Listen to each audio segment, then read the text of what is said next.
영화 귀궁에서 팔척기는 환생하기 전에 황제에게 고개 숙여 감사를 표합니다. 여우리가 가장 원치 않았던 전투가 결국 벌어지게 됩니다. 황실의 평화를 지키기 위해 외할머니의 영혼을 구하기 위해 여우리는 팔척기와의 일점불사의 결투를 결심합니다. 비록 자신의 목숨을 대가로 치르더라도 말이죠. 강처우리는 여우리의 속마음을 꿰뚫어 밟고 당연히 그녀가 죽음으로 향하는 길을 가는 것을 가만히 지켜볼 수는 없었습니다. 강처우리는 자신만의 계획을 세워두고 있었고 여우리가 제단을 차려 마귀를 소환하는 의식을 준비하던 중 여우리는 뜻밖에도 옷 속에 있던 부적들이 모두 사라졌다는 사실을 알아차립니다. 이 사실은 여우리를 크게 당황하게 만들었습니다. 강처우리의 힘만으로는 모두가 비참한 결말을 맞이할 것이 분명했기 때문입니다. 하지만 강처우리는 오히려 자신감 있게 여우리에게 말합니다. 걱정하지 마. 내가 있으니까. 넌 절대 무사할 거야. 그렇게 말한 강처우리는 곧장 팔척기에게 달려들며 공격을 시작합니다. 여우리와 황제는 밖에서 그저 기다릴 수밖에 없었습니다. 전투가 막 시작되자마자 팔척기는 바로 우세를 점하며 강처우리를 벽으로 몰아세웠고 연속적인 공격으로 강처우리는 일어서지도 못했습니다. 그럼에도 강처우리는 결코 포기하지 않았습니다. 힘으로는 이길 수 없다는 것을 알게 된 강처우리는 마침내 자신의 최후의 수단을 꺼내듭니다. 강처우리는 일어나 온 힘을 다해 몸속에서 빛나는 구슬을 꺼내 마귀를 제압하려 합니다. 이 모습을 본 여우리는 몹시 불안해하며 외칩니다. 안 돼요, 형님. 그렇게 하시면 안 돼요. 풍사는 강처우리가 스스로 팔척기에게 목숨을 바치려 하자 소리칩니다. 신전사놈이 스스로 목숨을 바친다. 어서 너의 힘으로 저자의 구슬을 빼앗아라. 너의 화력으로 그의 수력을 태워버려라. 팔척기는 풍산의 계책을 듣고 비웃듯 입꼬리를 올리더니 전력을 다해 강처우리의 몸속에 있는 구슬을 불태우려 합니다. 하지만 그 구슬은 꺼지기는커녕 오히려 더 강해지며 팔척기의 몸을 꿰뚫 듯한 빛을 내뿜습니다. 그 빛은 팔척기의 몸을 관통하며 그를 고통 속에서 비명을 지르게 만듭니다. 풍사는 당황하며 말합니다. 이럴 수가. 왜 갑자기 그의 힘이 이렇게 강해진 거지? 이대로 가다간 신전사는 에너지를 다 빨려버리고 말 거야. 안 되겠어. 일이 벌어지기 전에 얼른 도망쳐야 해. 풍사는 전세가 역전되자 곧바로 팔척기를 버립니다. 가장 신뢰하던 자에게 배신당한 팔척기는 극도의 분노에 휩싸입니다. 여우리는 이 기묘한 상황을 보고 스님에게 묻습니다. 스님, 형님은 괜찮으실까요? 스님은 강처우리의 기세를 바라보며 말합니다. 괜찮네. 이번 싸움은 강처우리가 승리했네. 아마도 저 친구뺑 전설 속의 기묘한 꽃인 황매화의 꽃을 삼킨 게 틀림없네. 그 꽃을 삼킨 자는 누구도 이길 수 없는 엄청난 힘을 얻게 된다네. 여우리의 눈빛에는 곧 희망이 피어오르고 점점 쇠약해지며 수력에 의해 화력이 소멸되어가는 팔척기를 바라보며 강처우리는 자신만만한 미소를 지으며 말합니다. 어때? 이번에도 네가 도망칠 수 있을 거라 생각했냐?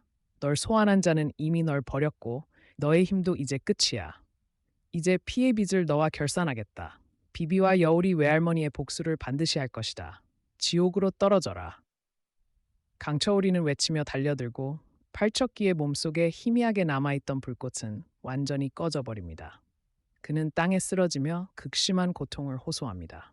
그의 목구멍에서 두 개의 어둠의 형체가 튀어나오는데 하나는 여우리의 외할머니, 다른 하나는 대왕비의 아들인 왕자의 영혼이었습니다. 외할머니를 본 여우리는 기쁨에 벅차오르고 대왕비도 불쌍한 아들을 끌어안으며 달려옵니다. 이때 강처우리는 검을 들고 팔척기의 목에 겨누며 눈빛에 극도의 원한과 증오를 담아 중얼거립니다. 비비, 드디어 형이 너의 억울함을 풀어줬다. 이 구슬은 형이 너를 대신해 꼭 지켜줄게. 강처우리가 검을 휘두르려는 순간 여우리가 급히 말리며 외칩니다. 잠깐만요, 멈춰요. 마귀를 폐하께 넘기세요. 지옥으로 가든 사라지든 그건 두 분이 스스로 결정해야 해요.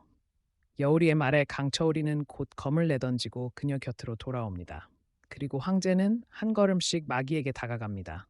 이때 마귀는 원래의 모습으로 돌아와 있었고 황제를 본 그는 비웃으며 말합니다.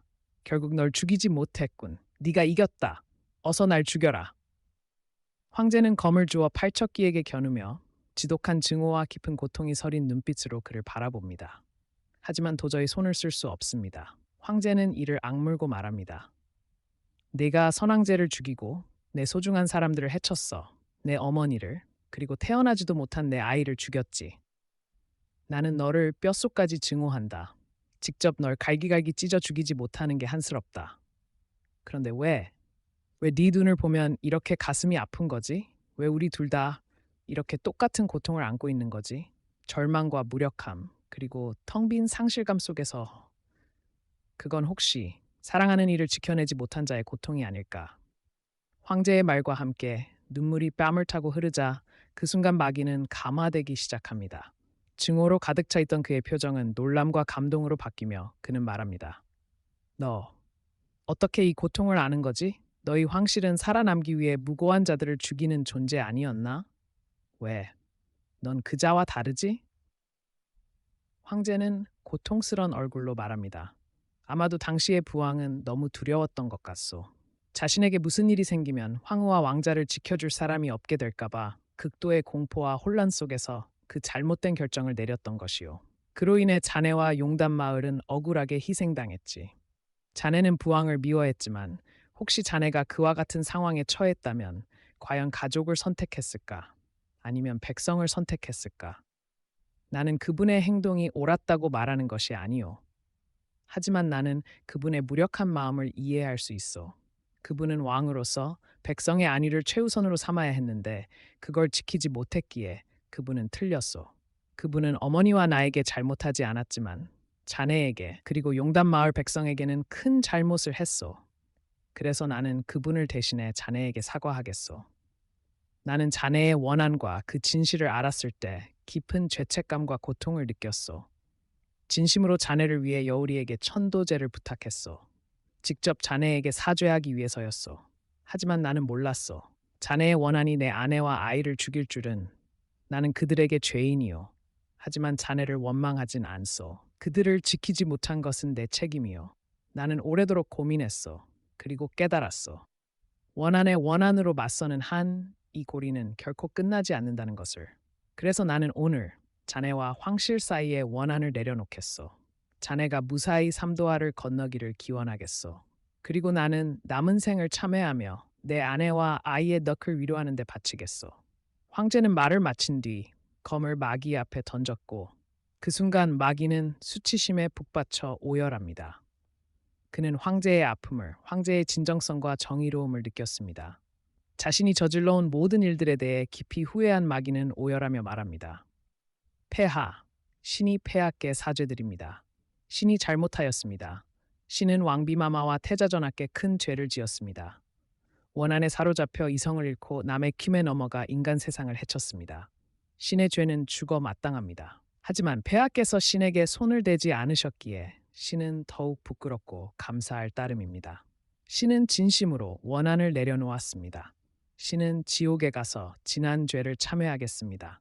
왕비마마와 태자전하를 찾아가 꼭 사죄드릴 것입니다. 폐하의 은혜에 진심으로 감사드립니다. 황제는 마귀가 마침내 원한을 내려놓은 것을 보고 안도의 한숨을 내쉬며 마치 황실의 짐 하나를 덜어낸 듯합니다. 여우리 역시 황제의 마음에 감동하고 팔척기를 위해 기뻐합니다. 여우리는 황제께 다가가 마귀가 환생할 수 있도록 천도제를 올리게 해달라고 청합니다. 과연 모든 일이 정말 끝이 난 것일까요? 혹시 팔척기 뒤에 또 다른 세력이 숨어 있는 것은 아닐까요? 계속해서 저희의 다음 영상을 지켜봐 주세요. 그럼 다음에 다시 만나요.